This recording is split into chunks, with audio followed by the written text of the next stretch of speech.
आज पर्यावरण दिवस है और आप जानते हैं ऑपरेशन सिंदूर को लेकर इस वक्त की बड़ी और भावुक खबर क्या है।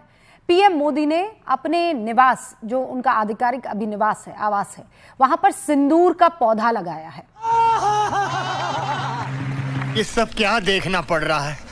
अच्छा है मैं अंधा हूँ। तो भैया सुना, आज देश की सबसे भावुक होने वाली खबर ये है कि मोदी जी ने अपने आवास में सिंदूर का पौधा लगाया। यानी भैया इस हिसाब से अगर मोदी जी पौधे के बजाय अपनी बीबी को सिंदूर लगाते तो इन्हें पूरा देश रोते हुए नजर आता। लल्लन भैया, कभी कभी तो मैं सोचता हूँ कि हार्पिक ज्यादा साफ करता है या फिर ये चापलूस मीडिया वाले। मतलब एक तरफ देश में 3 साल की दिव्यांग बच्चियों का रेप हो रहा है, गुंडे डॉक्टर को पेड़ से बांधकर पीट रहे हैं, बदमाश गली मोहल्ले में तमंचा दाग रहे हैं, लेकिन इन चाटुकारों के अनुसार देश की सबसे भावुक खबर यह है कि मोदी जी ने सिंदूर का पौधा लगाया। भैया इसीलिए तो लोग घनघोर बेइज्जती करते हुए ये कहते हैं कि इतना तो भोले बाबा ने बजाया नहीं होगा डमरू, जितना ये दलाल मीडिया वाले नाचते हैं बांध कर घुंघरू। ये बड़ी अच्छी बात कही आप।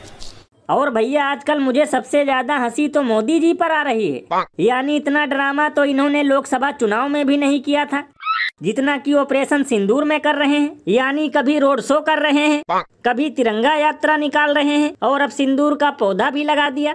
ये बिल्कुल सही कहा आपने। बताओ, जिसने बुलडोजर के नीचे दर्जनों जंगल रौंदा, अब वो रील बनाने के लिए लगा रहा है सिंदूर का पौधा। और अभी तो रुको, क्लाइमैक्स अभी बाकी है। Here we go.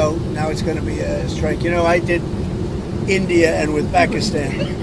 And I spoke to Pakistan, I spoke to India. They have really great leaders. तो भैया सुना, ट्रंप ने आज 12वीं बार कह दिया कि मैंने ही भारत और पाकिस्तान का युद्ध रुकवाया था। लल्लन भैया, यही सब सुनकर तो मुझे नॉन स्टॉप हंसी आ रही है, क्योंकि गोबर भक्त देते थे जिसकी मित्रता का मिसाल, अब वही उतार रहा है हर दिन खाल। लल्लन भैया, मुझे तो लगता है कि मोदी जी को बाइडेन की पत्नी की तरह अब ट्रंप की पत्नी को भी गिफ्ट में हीरा दे देना चाहिए, क्योंकि एक तो वैसे ही कांग्रेसी इन्हें नरेंद्र सरेंडर कहकर चिढ़ा रहे हैं और ऊपर से ट्रंप भी थमने का नाम नहीं ले रहा। बताओ, इतना ढोल तो हमारे मोदी जी ने यूक्रेन और रसिया के वार रुकवाने का नहीं पीटा था जितना कि ये ट्रंप भारत और पाकिस्तान के सीज फायर का पीट रहा है। ये बिल्कुल सही कहा आपने, क्योंकि लोग भी घनघोर मजाक करते हुए यही कह रहे हैं कि जिसे हम समझते थे पुष्पा राज, वो निकला मुर्गी का चूजा आज।